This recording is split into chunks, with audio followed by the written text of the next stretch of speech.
berjumpa pada malam yang keempat wilayah 13 yang terdiri dari Jemaat Petra Tuhan Memorial Church, Jemaat Taruna, Jemaat Bumeo Eko Sumpakamas, Jemaat Kemayoran, Jemaat Wijaya Kusuma, cabang Lahan Iman, dan cabang Kota Budi.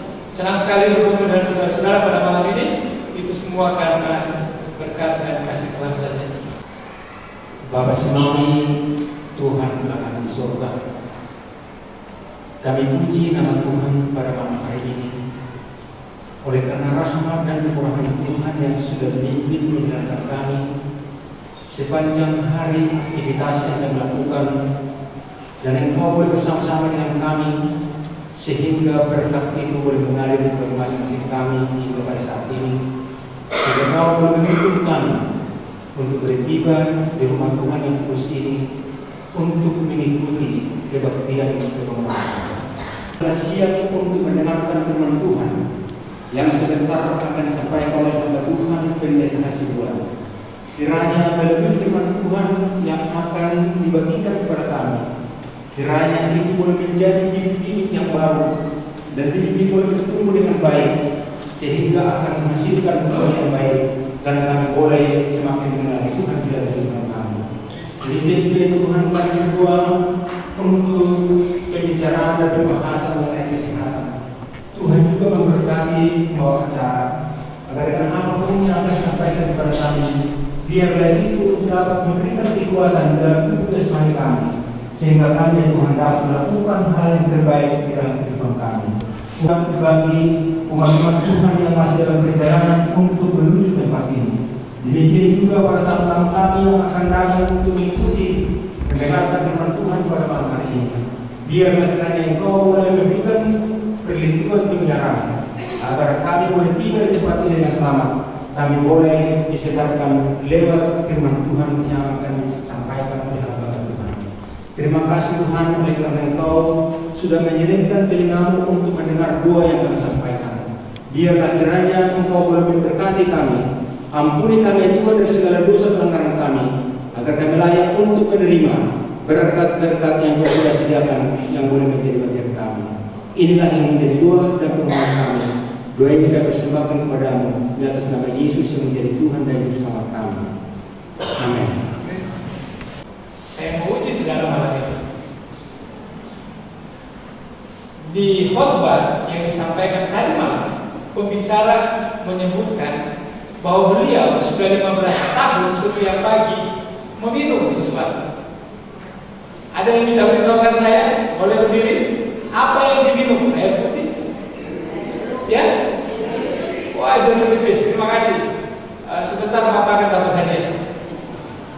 Jeruk nipis. Berterima kasih kepada bagian kesehatan yang malam ini telah menunjuk seseorang, yaitu Saudari Mira Mariani, sarjana keperawatan nurse, yang akan membahas khusus mengenai khasiat jeruk nipis untuk memberitahukan apa rahasia atau apa khasiat dari jeruk nipis. Selamat malam, Bapak Ibu sekalian. Selamat malam. Terima kasih untuk tim kesehatan yang sudah mendukung saya dengan sangat untuk memberikan informasi yang saya miliki. Itu dari disiplin kesehatan saya pada malam hari ini. Yang tipis tadi sudah disebutkan.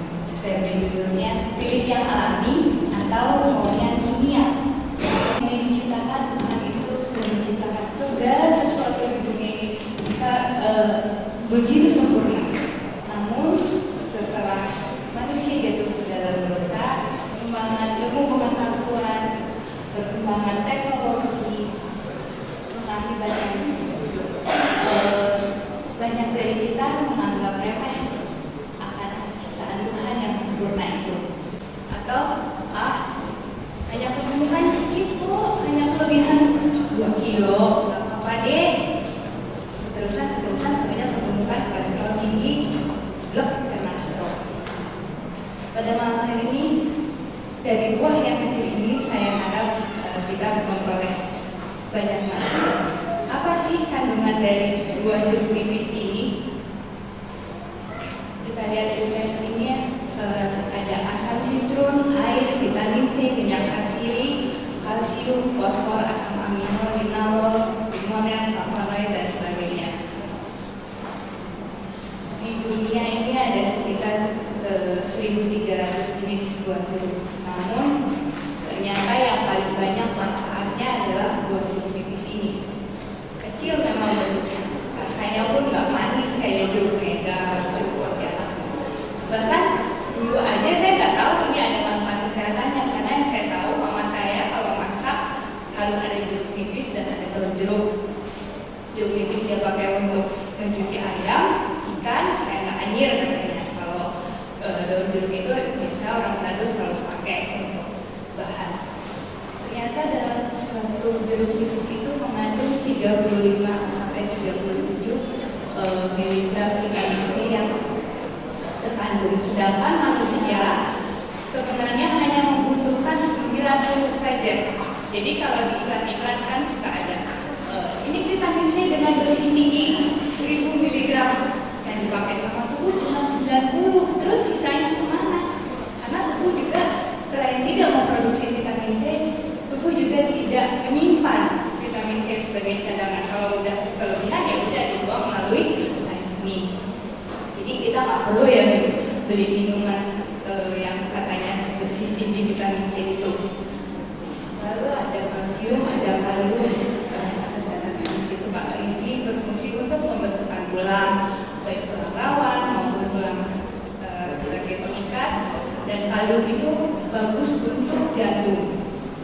Asam amino, linalol, dan flavonoid ini berfungsi sangat baik untuk pencernaan. Nah, di sini manfaat kesehatan katanya pelancaran pencernaan. Yang benar aja nih, ibu perawat di depan katanya bilang jeruk nipis buat pencernaan. Di mana-mana orang sakit lambung itu nggak mau loh nyentuh yang namanya jeruk. Jangankan jeruk nipis, jeruk yang biasa aja bisa bikin saya sakit mah. Biasanya mitosnya seperti itu. Padahal ternyata tidak. Justru kandungan-kandungan yang tadi disebutkan itu sangat baik untuk pencernaan. Flavonoid ini diteliti oleh para ahli, justru itu baik sekali untuk fungsi liver. Dimana kita tahu kalau liver atau hati itu fungsinya untuk menyaring segala racun yang segala senyawa kimia, senyawa organik semua disaring oleh racun. Jadi flavonoid ini sangat baik fungsinya untuk memberi menunjang pekerjaan si liver ini. Kemudian mencegah batuk pilek. Karena vitamin C-nya yang tinggi, kita tahu ya kalau orang batuk pilek itu sebenarnya karena stamina tubuhnya turun. Dan yang bisa menjaga stamina tubuh kita itu vitamin C. Kalau stamina tubuh kita ini menurun, virus masuk, peradangan terjadi, dan itulah yang mengakibatkan batuk pilek. Yang ketiga disebutkan amandel. Di dalam sebuah jeruk nipis ini terkandung juga ada vitamin B, ada vitamin A, dan berbagai mineral yang bisa melindungi kita dari peradangan. Amandel ini biasanya karena peradangan. Ada bakteri masuk di saluran pernapasan, tenggorokan, dan di antara tenggorokan ini ada yang disebut amandel, itu membengkak, akhirnya kembali lagi terjadi penurunan stamina tubuh kita. Gimana sih caranya supaya amandel bisa sembuh hanya dengan jeruk nipis? Bukan dari airnya ternyata. Katakan dalam artikel yang saya baca, bukan airnya yang diminum, tetapi jeruk nipisnya yang kecil ini dicuci bersih. Setelah dicuci bersih, diambil bagian kulitnya, direbus dengan 4 gelas. Setelah direbus, didinginkan, disaring, dikumur ya, bukan diminum, dikumur aja karena pernah dicoba oleh keluarga saya, karena nggak ngerti namanya diminum, rasanya terlalu pahit untuk diminum, sehingga Waktu saya cari-cari lagi, oh ternyata bukan diminum, ternyata dikubur sampai di daerah tenggorokan. Lalu mengatasi masalah buang air kecil. Di dalam jeruk nipis ini terkandung tadi asam citrun. Asam citrun ini baik sekali untuk ginjal. Kenapa? Karena air mineral atau segala mineral-mineral yang masuk ke dalam tubuh manusia semua disaringnya di ginjal. Ada beberapa faktor di beberapa orang yang ginjalnya kurang baik dalam menyaring, sehingga timbul sedimen-sedimen di dalam ginjal tersebut yang bisa membentuk batu ginjal. Nah, asam citrun dari buah jeruk nipis ini bisa menghancurkan sedikit demi sedikit si sedimen-sedimen tersebut, sehingga bisa mengatasi masalah buang air kecil. Memperkuat sistem kekebalan tubuh tadi sudah saya beritahu. Membantu diet ini biasanya ibu-ibu lebih suka mendengarkan. Kenapa dia bisa membantu diet? Kita ketahui ya, sedangkan untuk cuci piring aja lemak pakai ekstraknya jeruk nipis, katanya pakai sunlight. Saya sebutkan ininya ya, bukan promosi. Saya sebutkan mereknya. Katanya sunlight menggunakan ekstrak dari jeruk nipis ini untuk meluluhkan lemak, sama dengan kita yang minum jeruk nipis ini bisa meluluhkan lemak. Hari pertama, hari kedua kita membahas tentang pencernaan ya, diare dengan kolesterol kalau saya nggak salah. Nah, dengan air jeruk nipis ini juga ternyata bisa menurunkan kadar kolesterol.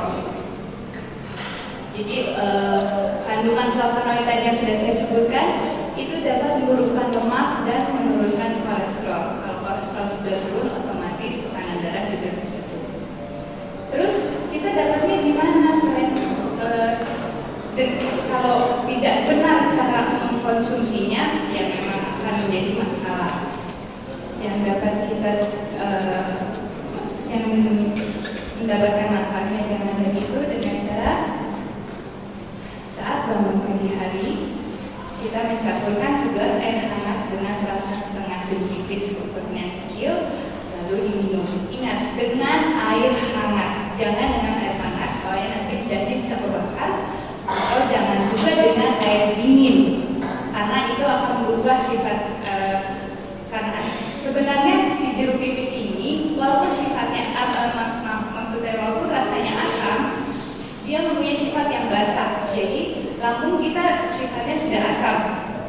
Cairan jeruk nipis ini sifatnya basah, sehingga saat diminum dia akan menetralisir sifat asam yang ada di lambung sebenarnya. Jadi ingat, harus dengan air hangat, jangan dengan air dingin. Lalu jangan langsung makan habis minum air jeruk nipis ini. Tunggu sekitar 20-30 menit baru kita sarapan. Kan oleh air jeruk nipis ini dan oleh si buah baru kita makan makanannya. Selain itu biasanya saya sendiri sudah merasakan setelah saya minum, informasi yang saya sampaikan ini dapat berguna, dan kembali saya ingatkan ini hanya salah satu dari berbagai ciptaan Tuhan yang banyak manfaatnya dan hanya salah satu cara untuk menjaga kesehatan. Kalau kita udah minum jeruk nipis tapi kita masih makan daging, kita nggak jaga kesehatan kita dengan pola makan gizi seimbang, ya sama aja kolesterol tetap naik juga, tekanan darah tinggi tetap naik juga. Atau kita udah jaga makan tapi kita nggak berat badan, ya sama juga. Jadi ini hanya salah satu dari sekian banyak cara untuk menjaga kesehatan kita. Terima kasih. Waktunya Tuhan. Masih ada jalan terbuka untukku, masih ada jalannya Tuhan, masih ada jalan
bersama-sama.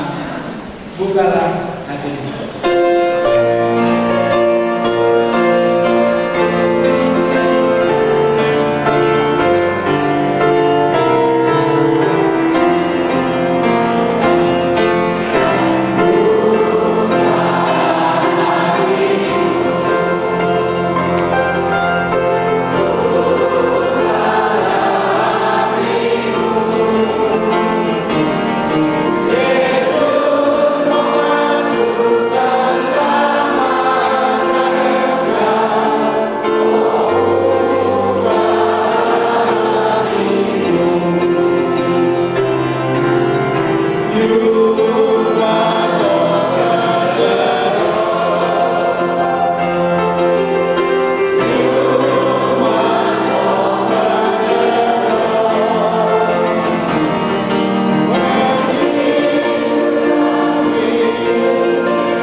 Tuhan Bapa kami dalam surga, kami puji nama-Mu ya Bapa.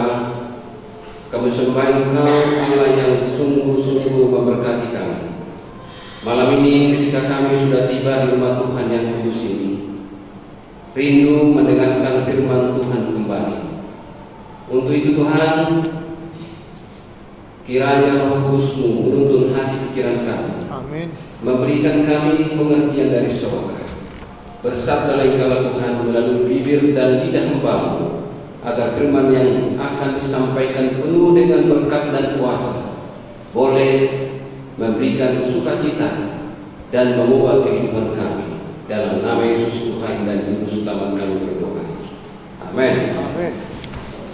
Kita dapat kembali pada malam yang keempat di rumah Tuhan ini untuk menikmati sukacita, agar kita menjadi umat-umat Tuhan yang berpengharapan,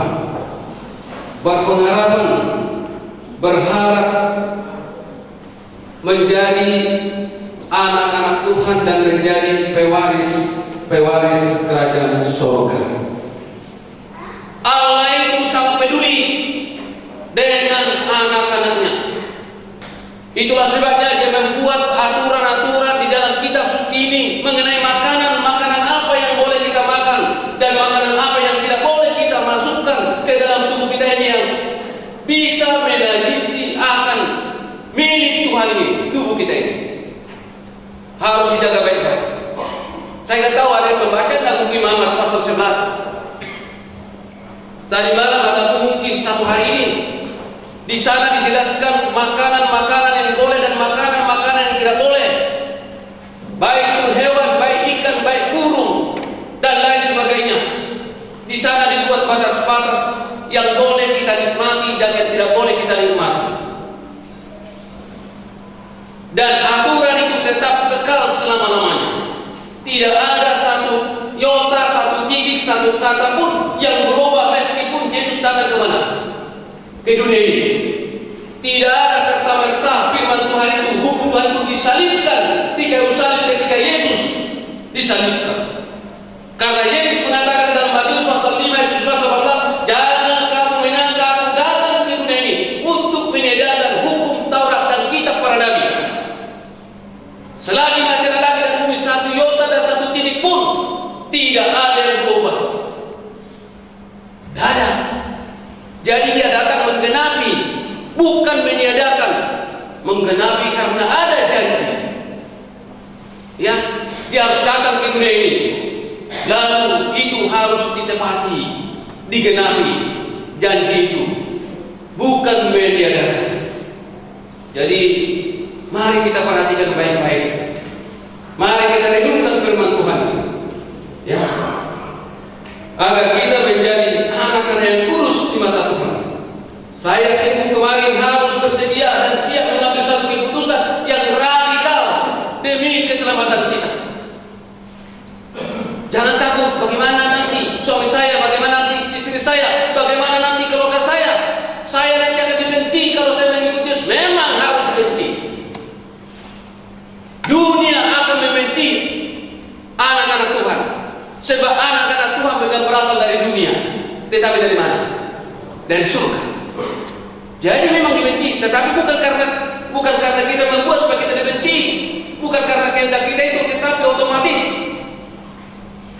anak-anak Tuhan itu, umat Tuhan itu, umat yang kudus itu akan dibenci oleh dunia, oleh kegelapan. Ya. Jadi harus siap mengambil satu keputusan yang radikal. Kalau suamimu, kalau istrimu menghalangi engkau datang kepada Tuhan, tinggalkan dia. Lebih bagus engkau sendiri datang kepada Tuhan daripada lengkap tetapi masuk ke dalam neraka. Kalau tanganmu sebelah kanan ini mencelakakan tubuhmu, potong, penggali, buang ini. Lebih bagus engkau mempunyai satu tangan tetapi selamat daripada lengkap tangannya tetapi masuk ke dalam neraka. Dan lain-lain sebagainya. Seterusnya dalam buku Matius pasal 5. Ya. Oke, baik, sekarang kita akan masuk ke pelajaran baru mengenai hari sukacita dan pengharapan. Ada hari sukacita dan pengharapan. Ya. Hari sukacita dan pengharapan. Baik, kita lihat sini. Kalau memang benar bahwa firman Tuhan adalah hanya satu, Alkitab hanya satu, mengapa begitu banyak kepercayaan sekte agama di dunia? Ini pertanyaan ini. Kalau hanya satu firman Tuhan, hanya satu buku Alkitab ini, mengapa begitu banyak kepercayaan aliran sekte agama di dunia?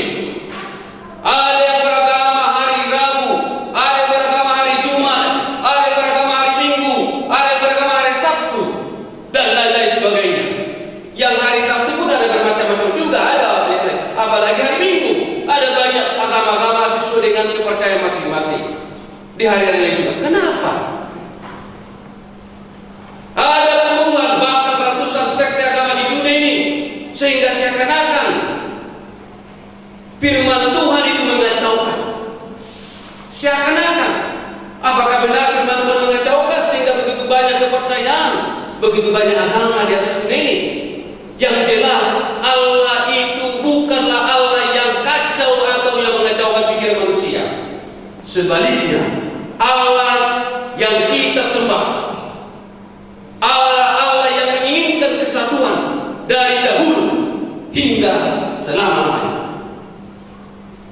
Tuhan tidak pernah merencanakan ada kekacauan. Tuhan tidak pernah menginginkan ada bermacam-macam agama di dunia ini. Karena kita memiliki seorang nenek moyang kita, yaitu siapa? Adam dan Hawa. Dari sana anak kita lahir dan berkembang menjadi banyak manusia ini. Tidak ada nenek moyang lain.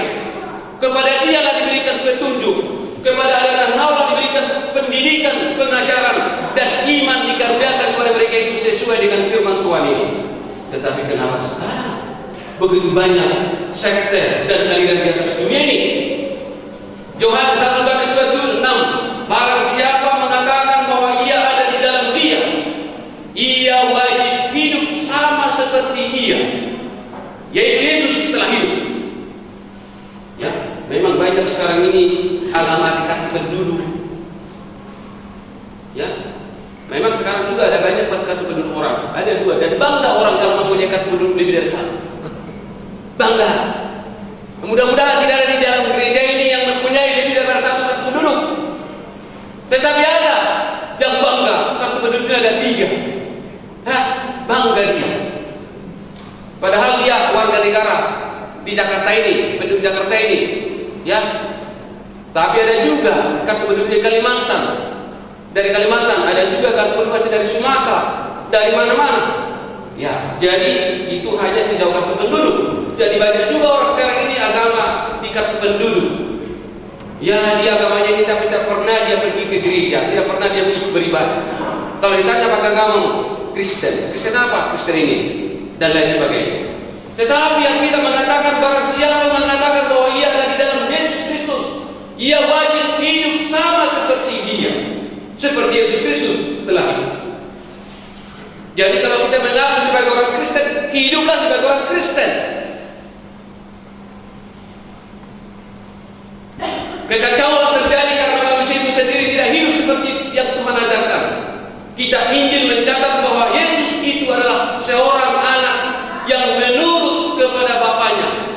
menurut firman-Nya mengasihi bapaknya juga. Jadi kalau kita baca buku Alkitab Injil ini, ya, di Injil Matius, Markus, Lukas dan Yohanes, kita akan menemukan dan melihat di sana siapa Yesus itu. Dia hidup dengan penurutan yang sungguh-sungguh kepada Bapaknya yang di surga.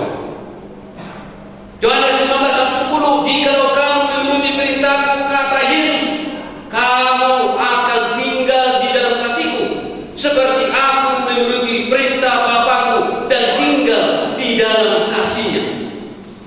Jikalau kamu menuruti perintahku, kata Yesus, kamu akan tinggal di dalam kasihku. Dan kita akan mengasihi setiap orang seperti Yesus mengasihi kita, dan menurut perintah Bapakku dan tinggal di dalam kasihnya. Ya. Baik, pada malam hari ini kita akan membahas salah satu hukum dari yang 10 hukum, yaitu hukum yang keempat. Di dalam Alkitab ini ada 10 Taurat. Taurat hukum yang pertama, kedua sampai yang ke-10. Nah, kita tidak akan membahas semuanya, tetapi malam ini kita akan mencoba membahas hukum yang keempat, yaitu yang terdapat dalam buku Keluaran pasal 20 ayat 18. Bunyinya yang pertama, ingatlah dan kuduskanlah hari Sabat. Itu hukum Allah. Kalau Bapak mempunyai dan Ibu mempunyai kitab, bisa dibuka dalam Keluaran pasal 20. Ya. Bahwa bunyi hukum yang keempat itu ialah ingatlah dan kuduskanlah. Jadi ada dua kata yang penting. Ingatlah dan kuduskanlah hari Sabat. Inilah hari yang hampir dilupakan oleh dunia. Dari 7 hari dalam minggu itu, dalam pekan itu, hampir dilupakan dunia. Ya, inilah hari yang hampir dilupakan oleh dunia. Dari 7 hari dalam pekan itu. Hukum yang keempat ini, ya, yaitu berbunyi, ingatlah dan kuduskanlah hari Sabat. Hari Sabat adalah hari raya besar untuk dunia ini. Hari raya, hari besar. Jadi kalau hari raya itu misalnya 17 Agustus untuk Indonesia, hari ke-7 diberhenti. Hari pertama diciptakan, ini hari kedua diciptakan, hari ketiga, keempat, kelima, keenam, dan ke-7. Dia ciptakan waktu istirahat. Dia beristirahat pada hari ke-7. Disebutkan hari Sabat. Sabat. Bahasa asli Sabat itu, ya, artinya itu adalah yang namanya istirahat, ya. Dan kemudian Tuhan berikan itu kepada manusia. Hari Sabat pengertian adalah satu karunia Allah, salah satu karunia Allah yang terbesar kepada manusia. Kepada manusia, bukan hanya kepada orang Indonesia, bukan hanya kepada orang Yahudi, bukan hanya kepada orang Malaysia, tetapi kepada manusia. Ya, jadi kalau kita menganggap diri kita manusia, hari Sabat itu diberikan kepada saya. Kecuali saya tidak menganggap diri saya manusia, oh itu hari Sabat tidak diberikan kepada dia. Itu makanya Tuhan tidak pernah membuat hari Sabat untuk hewan. Ya, tetapi Tuhan membuat hari Sabat untuk siapa? Untuk manusia. Barang siapa yang mengaku dirinya manusia, hari Sabat diberikan kepada dia. Bukan hanya kepada sekelompok orang, tetapi semua manusia. Hari Sabat diberikan oleh Tuhan. Kebanyakan orang Kristen setuju bahwa pemeliharaan hari Sabat adalah bagian penting dari penyembahan Allah. Kebanyakan orang Kristen setuju bahwa pemeliharaan hari Sabat adalah bagian penting dari penyembahan Allah. Hanya tidak dilakukan. Diakui, disetujui, tetapi tidak dilakukan. Ya, jadi kemarin kita pelajari bahwa setan itu luar biasa. Kita harus akui setan itu luar biasa. Dia mengakui Allah yang berkuasa di surga dan di bumi ini. Dia mengakui bahwa satu-satunya jalan keselamatan hanya melalui Yesus Kristus. Tetapi dia tidak mau menerima itu. Dalam hari lamanya Tuhan menjadikan langit dan bumi, laut dan segala isinya. Lalu ia berhenti pada hari ke-7. Itulah sebab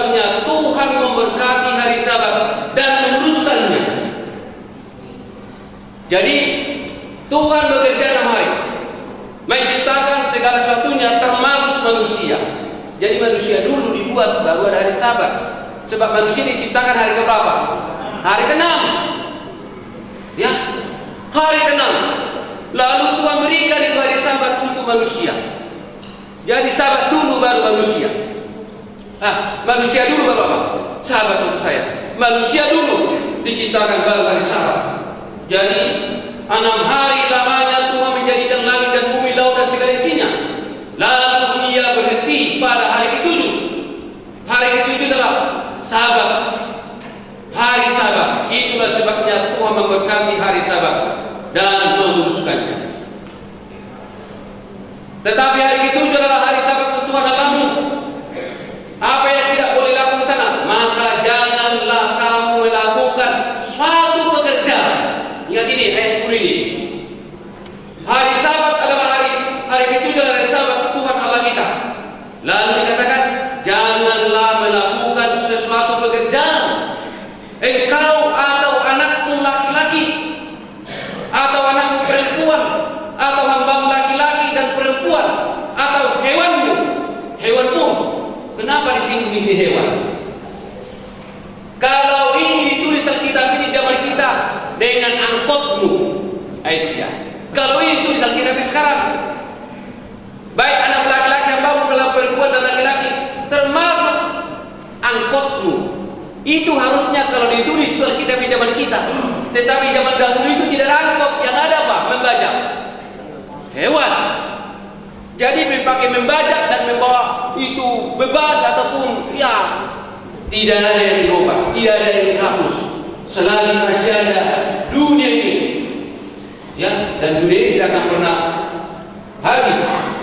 Nanti dia datang paling diperbaharui dunia kita ini. Jadi Tuhan tidak ciptakan lagi dunia, tetapi diperbaharui. Ya, dibuat jadi indah. Segala unsur dosa pun sudah dibuang, maka terjadilah damai. Disebut di dunia itu disebutkan dunia baru, tetapi ya bukan diciptakan lagi dari nol menjadi ada. Ya. Lalu kata Yesus kepada mereka, hari Sabat dia datang untuk manusia dan bukan manusia untuk hari Sabat. Luar biasa. Manusia itu memang ciptaan yang luar biasa di mata Tuhan. Karena dia memberikan satu yang termahal kepada manusia yang tidak diberikan kepada ciptaan yang lain. Jadi ciptaan yang lain tidak dituntut menguduskan hari Sabat. Hanya manusia diberikan hari Sabat untuk menjadi berkat bagi manusia. Hari Sabat dibuat bukan untuk orang Yahudi saja, melainkan untuk manusia. Jadi banyak orang mengatakan, itu hari Sabat itu untuk orang Yahudi. Tidak ada dalam Alkitab dikatakan hari Sabat diberikan untuk orang Batak, orang Jawa, orang Cina. Tetapi untuk siapa? Manusia. Manusia itu siapa? Batak, Ambon, Cina, Manado, apa, Jawa. Nah itu manusia. Ya, tidak ada di Alkitab ini dikatakan hanya untuk orang India atau hanya untuk orang berkulit putih. Tidak ada, tetapi diberikan untuk manusia. Baik hitam, kuning, merah, ya putih, itu manusia. Suku apapun itu manusia, bangsa apapun manusia. Jadi makanya di dalam Alkitab ini hari Sabat diberikan untuk manusia. Ya, untuk manusia. Saudara, ada 2 lembaga kudus diciptakan Tuhan pada penciptaan. Ya, di hari ke-6 juga itu. Yang pertama hari ke-6 adalah pernikahan. Itu rumah tangga. Itu makanya rumah tangga juga harus hati-hati, dijaga baik-baik. Itu adalah kudus. Jangan menikah hari ini, besok atau 2 hari kemudian bercerai. Itu namanya melanggar hukum Allah. Allah memberkati manusia itu, mempersatukan seorang laki dan perempuan sekali dan untuk selama-lamanya. Itu adalah pernikahan rumah tangga. Manusia yang pertama nenek moyang kita, kemudian yang kedua, lembaga yang kedua adalah hari Sabat. Kebaktian. Pernikahan dan hari Sabat diciptakan dan ditetapkan Allah jauh sebelum ada orang Yahudi. Bahkan 2000 tahun, sekitar 2000 tahun sebelum ada orang Yahudi, sudah ada Adam dan Hawa, orang yang pertama yang memelihara hari Sabat. Jadi belum ada orang Yahudi. Jadi salah kita kalau katakan hari Sabat diberikan kepada orang Yahudi. Sebab sebelum ada orang Yahudi, bahkan sekitar 2000 tahun sebelum ada orang Yahudi, sudah ada hari Sabat dan sudah ada orang apa? Memelihara. Jadi jangan kita tambahin dosa kita. Hari Sabat itu diberikan hanya untuk orang apa? Orang tertentu. Ya, sebab sebelum ada juga orang Yahudi, sudah ada Adam dan Hawa, nenek moyang kita. Kepada mereka diberikan hari Sabat untuk mereka kuduskan ketika mereka di Taman Eden. Kedua, lembaga ini menyatakan kesetiaan dan kewajiban kita terhadap sesama kita, suami istri, itu horizontal. Jadi harus setia. Ya, ini suami dan istri harus setia sampai mati. Itu hubungan kita secara horizontal. Lalu menyangkut kesetiaan yang kedua, hari Sabat menyangkut kesetiaan kita kepada Allah, pencipta kita, itu secara vertikal. Kita harus tunduk, kita harus menjalin hubungan kita dengan Tuhan dengan sebaik-baiknya. Ingat, arti hari Sabat ialah hari yang disucikan, hari yang dikuduskan. Disucikan artinya diasingkan, dipisahkan, dikhususkan bagi Tuhan dari 7 hari itu. Kita berikan kepada Tuhan segala sesuatu yang kita berikan kepada Tuhan adalah kudus dan suci. Ya, jadi hari Sabat itu kita harus kuduskan untuk menjadi kepujian, hormat bagi nama siapa? Bagi nama Tuhan. Jadi kalau kita lihat di sini definisi hari Sabat, hari Sabat adalah hari di antara kematian dan kebangkitan Yesus. Jadi hari Sabat itu hari apa? Hari di antara kematian dan apa? Kebangkitan. Jadi kalau orang Kristen merayakan kematian hari apa? Di hari apa? Jumat. Jumat Agung. Sehingga ada Jumat Agung itu. Sekali setahun dirayakan itu. Hari kematian Yesus Kristus. Kemudian hari kebangkitan di apa? Ahad, di hari Minggu. Yang pertama, di hari pertama minggu itu, Ahad. Itu artinya yang pertama. Jadi Yesus di mana hari ke-7? Istirahat di dalam apa? Di dalam kubur, istirahat dia. Dia dalam kubur pada hari ke-7, hari Sabat itu. Lalu pagi-pagi benar, pada hari Minggu, pada hari pertama pada pekan itu, Yesus bangkit dari apa? Dari kubur. Itu maka sekarang ini dunia Kristen merayakan hari kebangkitan di hari Minggu. Tetapi tidak ada Alkitab mengatakan kita harus berbakti di hari Minggu karena Yesus bangkit di hari Minggu. Tidak ada.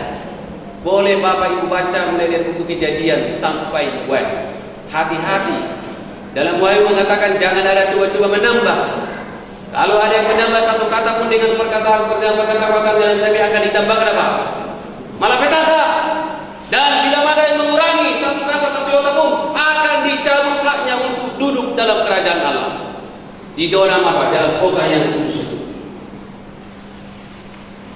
Kita lihat sini bukti lain bahwa hari Sabat dibuat bukan kepada orang Yahudi saja. Kejadian 5. Karena Abraham telah mendengarkan firman-Ku dan memelihara kewajibannya kepadaku, yaitu segala perintah, ketetapan dan hukum. Ya, jadi Abraham juga sudah memelihara Sabat. Ya. Saya pernah membaca di Al-Quran. Ya. Jadi hari Sabat itu hari kudus. Siapa yang tidak menguruskan hari Sabat disebutkan manusia apa? Maksudnya kafir. Itu disebutkan di Al-Quran. Jadi Abraham itu nenek moyang kita. Agama Abraham lah yang kita miliki. Agama yang lurus. Ya, itulah agama yang kita miliki sebagai pemelihara hukum Tuhan. Hari Sabat, hukum yang keempat. Ya, hukum yang keempat. Abraham telah mendengarkan firman Tuhan dan memelihara segala kewajibannya kepada Tuhan, yaitu segala perintah, ketetapan, hukum-hukum Tuhan. Ini buktinya bahwa sudah ada yang memelihara dan menguruskan hari Sabat sebelum ada orang Yahudi, yakni Abraham. Sabat itu bukanlah semata-mata diberikan di Gunung Sinai. Sudah ada sebelumnya. Itu hanya diulangi kembali di Gunung Sinai dan diberikan secara tertulis. Karena bangsa Israel itu sudah mendahulu beratus tahun diperhamba di tanah Mesir.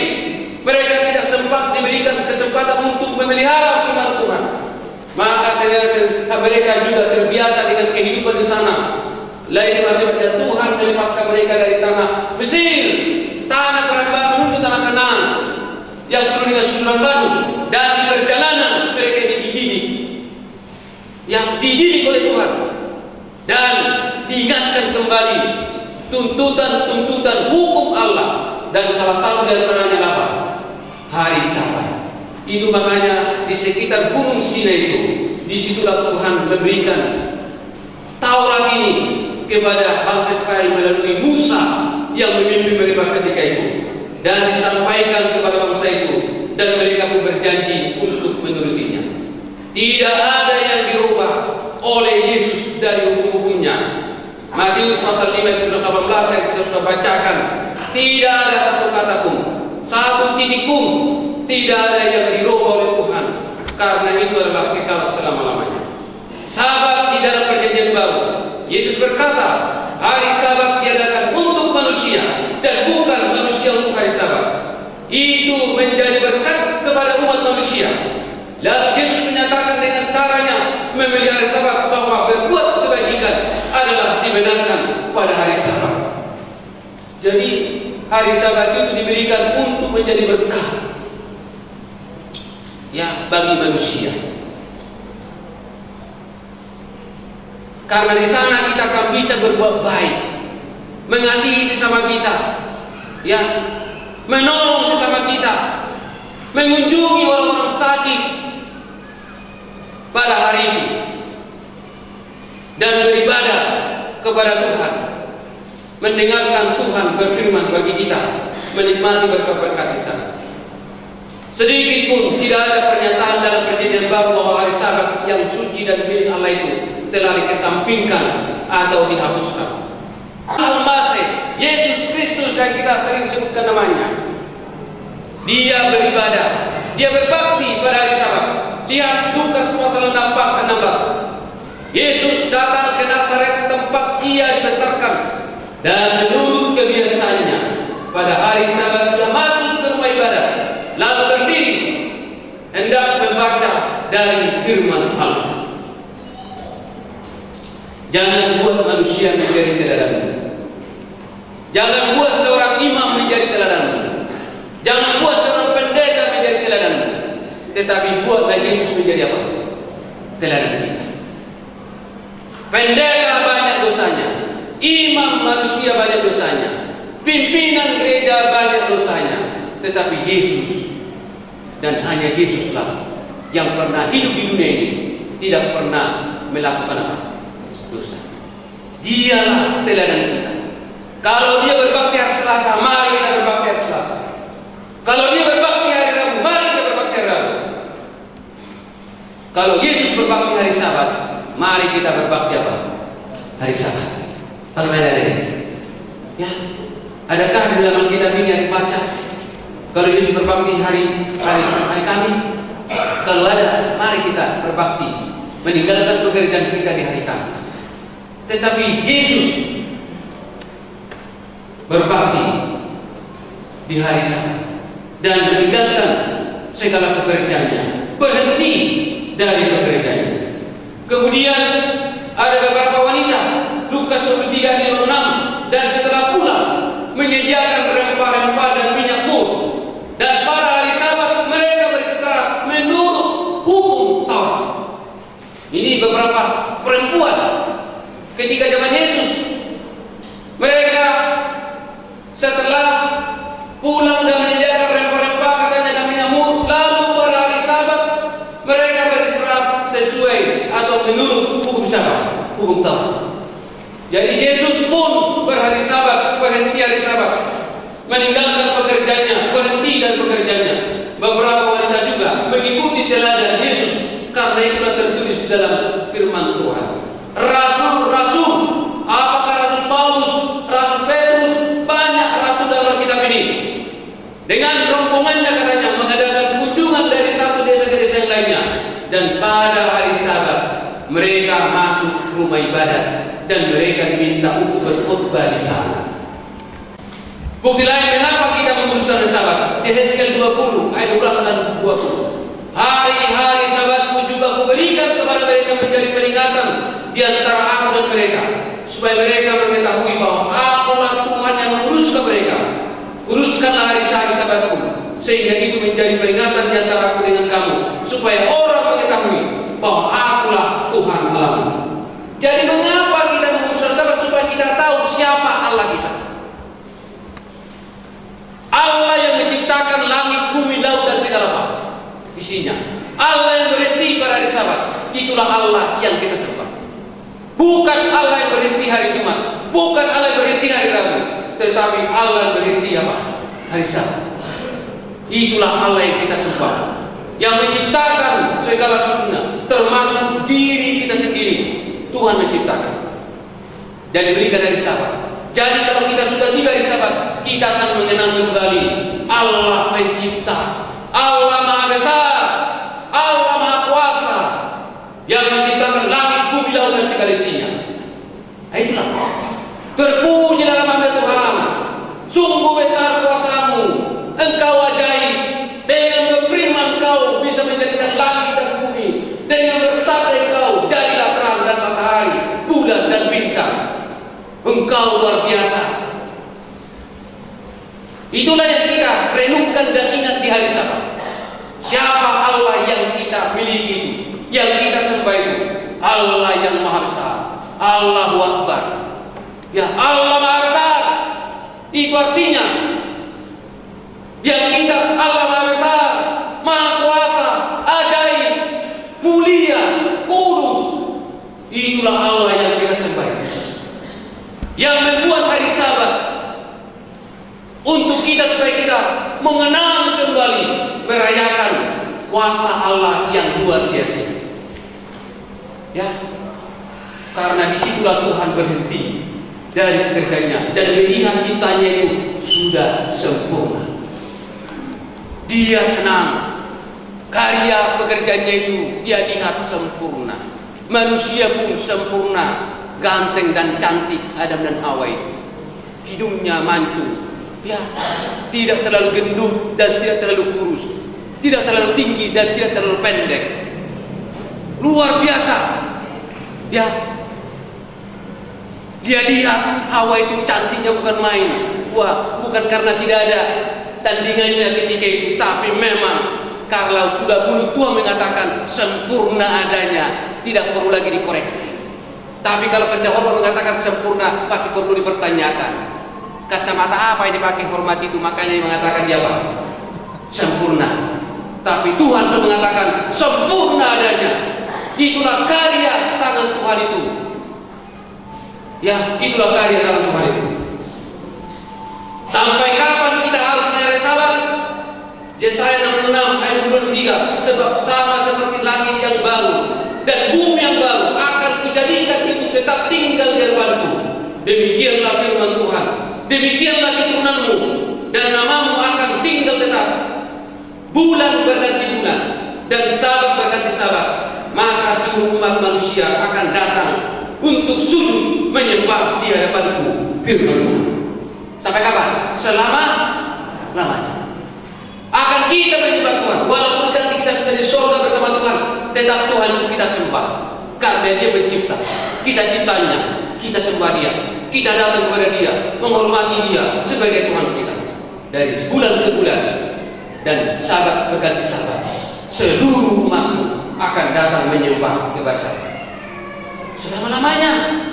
Jadi tidak akan salah, Rabu berganti Rabu orang datang menyembah Saya, tetapi Sabat berganti Sabat. Firman Tuhan, semua umat Tuhan akan datang sembah sujud di hadapanku, karena Saya adalah Allah, manusia adalah ciptaan. Ya, luar biasa Tuhan itu. Saudara-saudara sekalian, kesimpulan bagi kita, hukum Allah kekal selama-lamanya, dan hari Sabat pun kekal selama-lamanya. Sebab hari Sabat, hukum Sabat adalah salah satu dari 10 hukum itu. Jadi hukum Allah itu kekal, sebagaimana Allah kekal, hukumnya pun kekal. Hukum hari Sabat adalah salah satu dari 10 hukum Taurat yang umurnya kekal untuk selama-lamanya. Kristus melakukan banyak hal untuk mengembalikan hari Sabat kepada bangsa Israel selama mereka dalam perjalanan dari Mesir ke tanah Kanaan, bahwa hari Sabat tidak turun mana pada hari Sabat itu. Jadi kita ada juga tidak percaya, Pak pernah baca itu selama 40 tahun bangsa itu mengembara meninggalkan tanah Mesir menuju tanah Kanaan, sebenarnya bisa sampai 40 hari. Jadi 40 tahun Tuhan mau didik mereka ini yang sudah keras kepala ini. Selama 40 tahun di padang belantara, mundar-mandir, bolak-balik, yang aturan kalau ditarik itu garis lurusnya sebentar, dan hanya 40 hari mereka sudah tiba di Kanaan. Tetapi dibunduk lagi, balik lagi, supaya mereka itu sadar.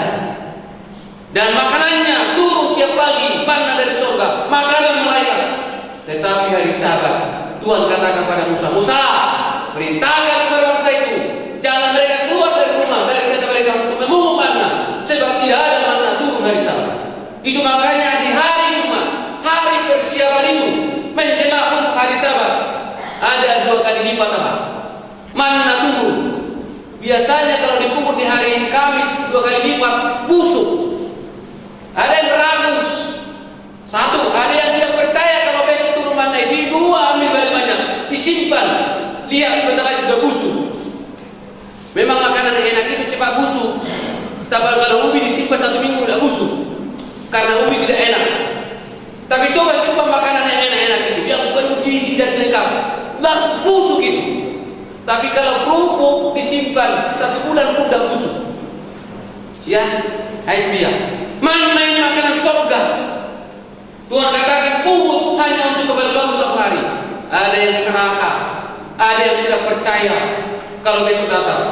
Tapi hari Jumat pungut 2 kali lipat, disimpan sampai besok tidak busuk. Ada juga keluar cepat-cepat hari Sabat pagi itu, jangan sempat bangun orang supaya saya banyak. Lihat, tidak ada di atas rumput ini manna. Pulang mereka dengan malu hati sendiri. Makanya kalau tidak percaya kata yang satu, sudah dibilang tidak ada. Aku tidak percaya aku mau dapat lebih duluan dan lebih banyak katanya. Ternyata tidak ada. Ini sifat bangsa Israel itu berbagai orang sekarang ini juga. Ada orang ke pesta sudah hanya 2 piring, dibikin 5 piringnya. Ini katanya. Apalagi di kampung-kampung itu terus bikin 5 piringnya. Ya, padahal 2 mereka. Ini serakah ini. Sifat bangsa Israel pada serakah diturunkan kepada manusia sekarang ini. Ya, jangan heran. Memang kita mewarisi sifat nenek moyang kita, bangsa Israel itu dahulu. Ya, ada yang tidak yakin. Ini keserakahan ini yang paling memalukan. Lalu kita lihat kalau ada seorang, apakah ibu atau bapak terus bikin piringnya 5, padahal hanya 2 orang di sini. Situ dibikin terus masukkan ke plastik atau kemana? Ya, lalu kita ya. Lalu kita jangan saja begitu yang bagus sekali gitu ya. Tapi itulah sifat apa? Sifat nenek moyang kita itu kita warisi. Bangsa Israel itu pada ketika itu begitu sifatnya. Ya. Hari Sabat diberikan kepada manusia untuk menjadi berkat, bukan untuk menjadi beban. Kita dapat berbahagia, beribadah dan mengenang kuasa Tuhan dan segala kebaikannya. Allah memanggil kita hari ini. Bapak Ibu sekalian, sudah 3 malam berturut-turut kita belajar firman Tuhan di sini.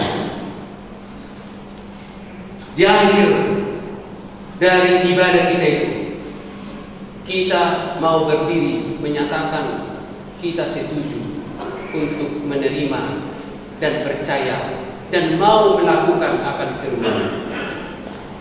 Dan sampai malam kemarin terakhir sebelum malam ini, kita juga mempelajari pelajaran mengenai makanan yang boleh dan yang tidak boleh sesuai dengan firman Tuhan. Kita semua telah menyatakan kesepakatan kita, persetujuan kita akan firman yang kita dengar itu dengan berdiri. Tuhan, lihat, aku sudah mendengarkan firman Tuhan yang kudus ini. Aku berbahagia dan aku setuju mau menerima dan siap menghidupkan dan melakukan dalam kehidupan saya.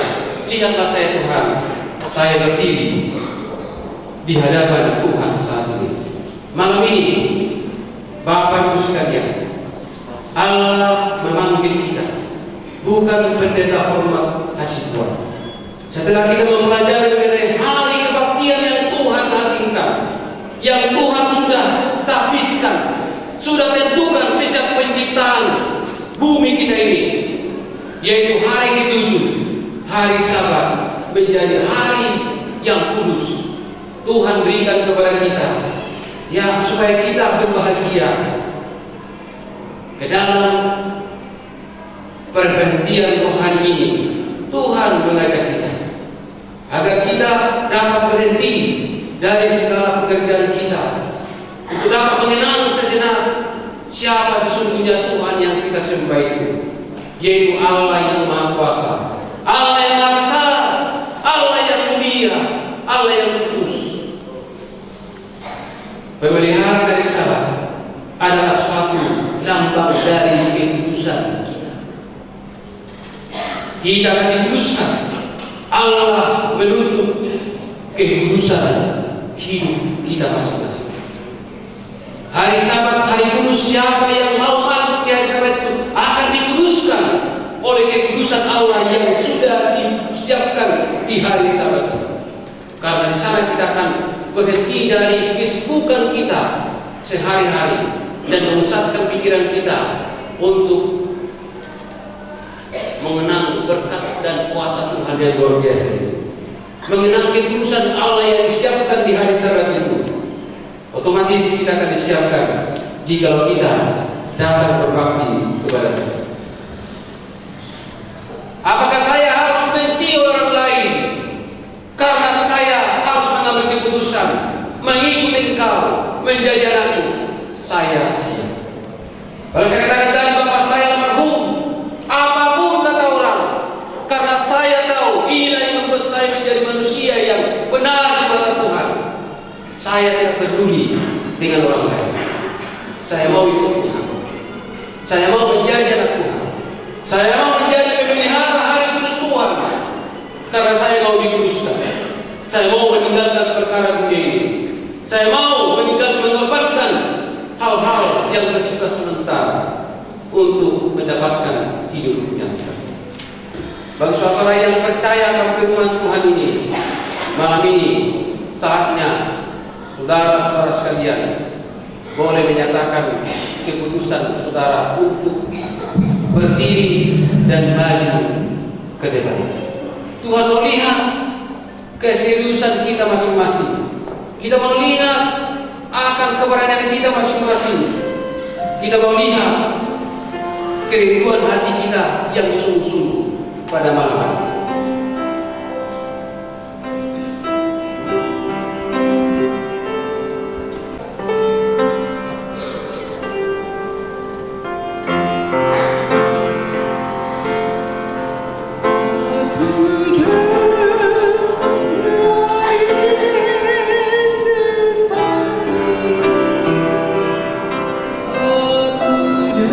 Baik, kita mendengarkan lagu-lagu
kita akan berdoa supaya Tuhan memberkatimu. Maju, ya. Saya lihat ada yang bergumul, masih ada yang bergumul, ya. Dan masih ada yang rindu.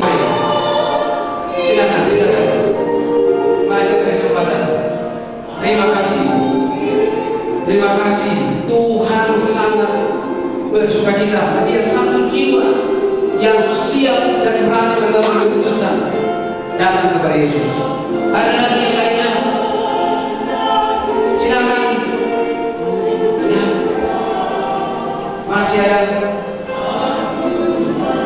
Jangan segala-segala mengambil keputusan datang kepada Yesus. Yesus yang pernah memberitahu. Terima kasih. Silakan. Jangan sekali-sekali.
Di akhir ibadah kami ini untuk malam yang indah ini, kami penuh dengan sukacita yang berharga. Oleh karena kami sudah mendengarkan sabda-Mu yang kudus mengenai hari kebaktian yang Tuhan sudah tentukan sejak dahulu hingga sekarang ini. Hari Sabat, hari ke-7 yang Kau sudah asingkan sebagai hari perbaktian kami, di mana kami harus meninggalkan segala pekerjaan dan kesibukan kami sehari-hari dan datang kepada Tuhan untuk merayakan akan karya Tuhan, dunia yang Kau ciptakan, dan lebih mengenal Engkau, bahwa Engkau adalah Allah yang penuh dengan kuasa, yang berkuasa atas dunia yang menciptakan dunia ini, Allah yang maha mulia, Allah yang agung, Allah yang hidup, sumber segala berkat dan kehidupan. Tuhan, saat ini ada 8 orang yang sudah mengambil keputusan siap menerima Engkau sebagai Tuhan dan Juru Selamat pribadi mereka, siap meninggalkan akan dunia ini meninggalkan segala kejahatan dunia ini dan bergabung dengan Tuhan di dalam gereja ini, menjadi umat yang dikuduskan oleh kekudusan Tuhan. Tuhan, namun masih banyak yang masih bergumul. Tuhan lihat dari surga. Kami berdoa Engkau kiranya memberikan kuasa bagi mereka. Kesempatan masih ada untuk besok malam dan seterusnya. Curahkan Roh Kudus-Mu itu untuk mengisi hati mereka, supaya mereka siap mengambil keputusan apapun Tuhan resikonya demi keselamatan jiwa mereka, sehingga mereka menjadi anak-anak Tuhan. Kami serahkan yang 8 orang ini ke tangan Tuhan. Berkati mereka Tuhan, berikan hati damai dari surga, kuatkan mereka agar mereka tetap teguh dengan apa yang mereka sudah putuskan malam hari ini. Karena nanti bila mana kami meninggalkan rumah Tuhan ini, mereka akan menghadapi godaan-godaan dan lain sebagainya. Tetapi bila mana Engkau mencurahkan kuasa dari surga, mereka akan tetap kuat dan menang melawan segala penggodaan yang datang kepada mereka. Berkati Tuhan mereka, berikan kecukupan bagi mereka, buka tingkap-tingkap langit untuk mendatangkan berkat bagi kehidupan mereka. Lindungi mereka Tuhan malam ini, sampai besok malam bisa datang kembali lagi ke rumah ini untuk mengikuti ibadah kami yang terakhir. Terima kasih Tuhan, terima kasih oleh karena Engkau sudah mendengar doa kami ini. Kami serahkan segenap jiwa raga kami kepadamu dalam perjalanan kami masing-masing pulang ke rumah kami masing-masing. Terpuji nama Tuhan dari sekarang sampai selama-lamanya. Dalam nama Yesus Tuhan dan Juru Selamat kami berdoa. Amin. Silakan.